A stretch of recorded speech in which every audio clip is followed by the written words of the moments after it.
Quinto Lucas es escritor, periodista uruguayo-ecuatoriano, ex vicecanciller de Ecuador, ex embajador de Uruguay para la integración. Nos acompaña desde Quito, en Ecuador.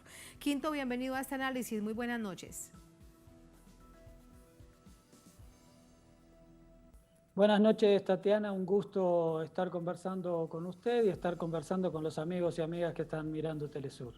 Muchas gracias. Quinto, primero preguntarte, antes de ello recordar, eras el vicecanciller de Ecuador. ¿Cómo recuerdas esos momentos de la UNASUR y sobre todo cuando se necesitaba contarle a todos los gobiernos de nuestro Suramérica la importancia de la creación de UNASUR?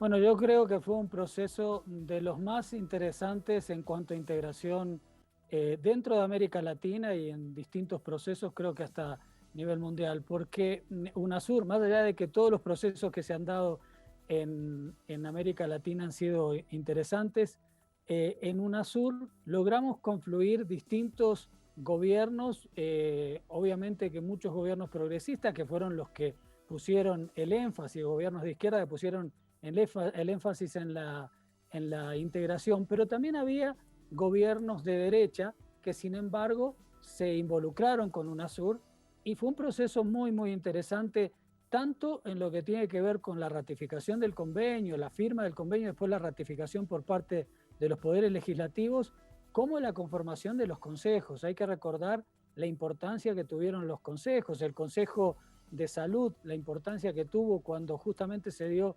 la gripe porcina y cómo actuamos en conjunto. El Consejo de Defensa Suramericano, que elaboró una doctrina distinta desde América del Sur. Son cosas que fueron muy importantes y que quedaron marcadas ahí.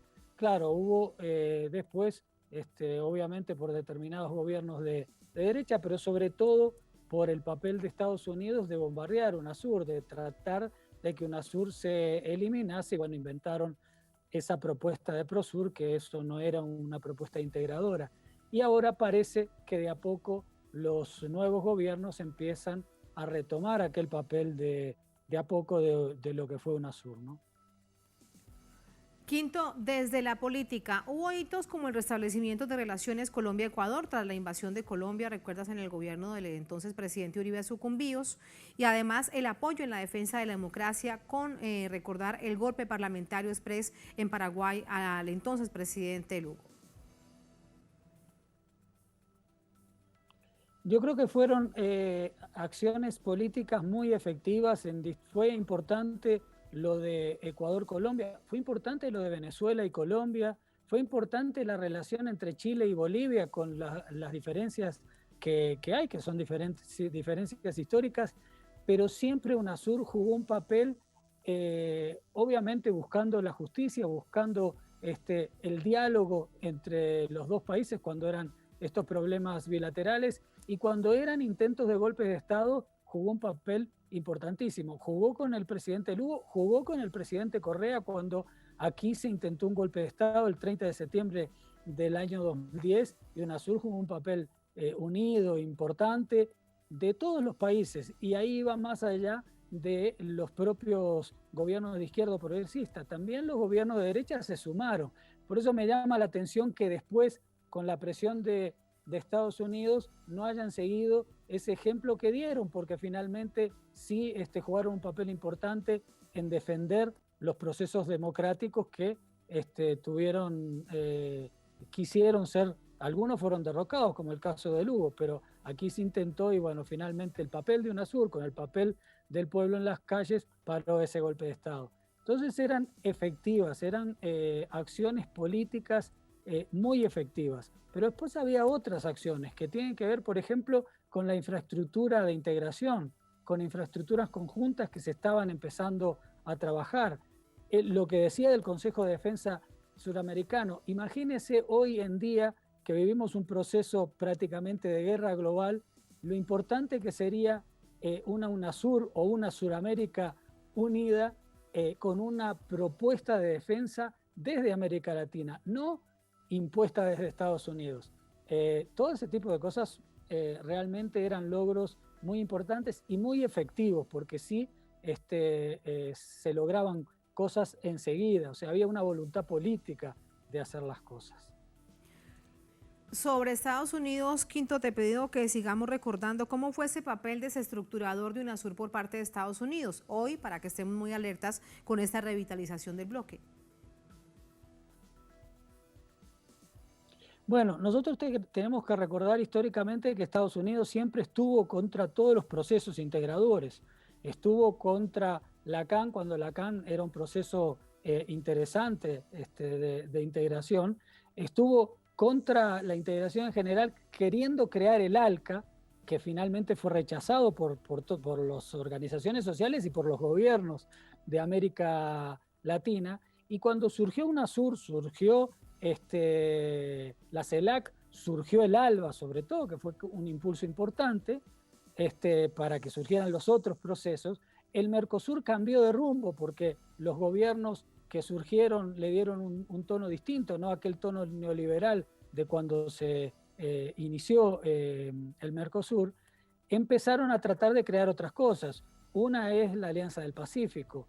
No funcionó totalmente y después ya fue el destruir UNASUR, el pedirle a los gobiernos sumisos que salieran de UNASUR o que bombardearan, boicotearan UNASUR, boicotearan las reuniones y inventaron, como dije, esa entelequia que fue PROSUR, que al final se fue cayendo sola. Pero ese fue uno de los papeles de Estados Unidos. Creo que hoy va a volver a ser el mismo o peor, porque hoy Estados Unidos ha perdido la hegemonía mundial o está perdiendo la hegemonía mundial en una disputa que existe muy claramente con otros bloques y obviamente que quiere consolidar lo que siempre fue denominado su patio trasero. Y por lo tanto va a intentar de nuevo boicotear este proceso de integración que viene con otros bríos, con nuevas miradas, y es tanto lo de UNASUR como lo de la propia CELAC. Entonces tenemos que tenerlo en cuenta y tenemos que aprender de lo que vivimos para que no vuelva a ocurrir, ¿no? Aprender de lo recorrido. Entre otras cosas, lo dijo hace muy poco la jefe del Comando Sur de Estados Unidos, Laura Richardson, sobre América Latina. Así que, ¿qué debemos hacer con esa amenaza directa a nuestros recursos naturales, Quinto? Bueno, sin duda, además, como decía antes, en un momento que Estados Unidos necesita más esos recursos naturales. Siempre los necesitó, pero hoy, en la disputa que estamos viendo a nivel mundial y con la configuración de nuevos bloques y de un mundo multipolar, obviamente que Estados Unidos sabe que necesita mucho más esos recursos. Ha intentado de distintas formas. Y eso hay que estar prevenido no solo por parte de los gobiernos, sino por parte de la propia integración, de la propia nueva estructura que se pueda dar UNASUR. Es a veces difícil porque depende mucho de la visión de los gobiernos, depende mucho de que los gobiernos estén alerta del papel que ha jugado Estados Unidos. Los que sabemos el papel que ha jugado en la historia, de alguna forma siempre hemos estado alerta, pero hay otros que todavía creen que Estados Unidos ha cambiado. No, Estados Unidos ha modificado sus estrategias, sus tácticas, sus formas de relacionarse, pero finalmente siempre está atrás de esos recursos naturales y de alguna forma para eso también utiliza a gobiernos sumisos. En la época que se creó UNASUR, hace 13 años, era distinto porque, como yo decía, esos gobiernos de derecha de alguna forma también se sumaban, trabajaban por UNASUR. Hoy hay gobiernos sumisos que no les importa trabajar por UNASUR. Entonces va a ser una tarea, obviamente, muy ardua. Si nosotros vemos lo que está pasando en Ecuador y vemos un gobierno que no está interesado en la integración y que busca un pleito con Argentina por un error de su propio canciller, son cosas que tenemos que tener en cuenta también para el relacionamiento directo con Estados Unidos, pero también en el relacionamiento entre nosotros y cómo darle la nueva fortaleza que necesita UNASUR. Sí, a propósito de esto que bien lo dices, el mundo vemos cómo se mueve en bloques y bloques además cada vez más fuertes. Ahora fíjate, por ejemplo, lo recordamos, lo hemos presentado en la audiencia de Telesur, cómo hay una nueva revitalización de los BRICS con la llegada de Lula en Brasil. Así que, ¿cuál será desde esa perspectiva la tarea de UNASUR? Bueno, nosotros, sobre todo el presidente Chávez, que lo tenía muy claro porque miraba estratégicamente, o sea, miraba lejos, no miraba cortito, lo tenía muy claro de la necesidad que teníamos de unirnos, no solo por todo lo que representaba en trabajar en conjunto, políticamente, económicamente, comercialmente, a nivel sanitario, a nivel social, sino porque era la forma de enfrentarnos en este otro mundo que se estaba forjando y que iba a ser el mundo multipolar, en el que nadie solo va a poder sobrevivir. Sí se sobrevive haciendo alianzas con un bloque, con otro, pero si tenemos una UNASUR fuerte, ¿y por qué UNASUR? Digo, porque es más fácil la consolidación, era más fácil la consolidación de UNASUR porque hay una cuestión geográfica mucho más unitaria. Es más difícil lo de la CELAC, que además es otro proceso distinto. Y bueno, en este mundo justamente multipolar, UNASUR estaba llamado a ser un bloque poderoso, poderoso en todos los sentidos, pero un bloque que iba a ser escuchado, escuchado por el propio Estados Unidos, escuchado por Rusia, por China, por la Unión Europea, por los distintos bloques que se están configurando. Por eso es la importancia. Y por eso digo que todos lo tenían de alguna forma claro. Claro que el impulso lo dio el presidente Chávez, pero todos los presidentes de esa época, había unos que trabajaban más. El presidente Correa se jugó mucho por la integración, el presidente Lula, el presidente Kirchner. O sea, todos de alguna forma se jugaron, pero había una mirada estratégica. Ahora tenemos que retomar UNASUR pensando en esa mirada estratégica, no pensando en una cuestión cortita de que va a ser para ver si comerciamos 3 o 4 cosas. No, si nos mantenemos como un bloque importante para consolidar nuestro papel en el mundo. Y por último, desde tu análisis, ¿cuál es la urgencia de UNASUR en este mundo en crisis global, con más pobreza, lamentablemente, con más desigualdad y sobre todo nuestra América Latina con más desigualdad? Fíjese que nosotros en UNASUR también se había ya ratificado por algunos parlamentos por los necesarios, pero bueno, habría que ratificarlo por otro, el Banco del Sur. El Banco del Sur era un ente importantísimo de financiamiento y hoy en día con la crisis que vivimos, con la crisis general, porque es la crisis también de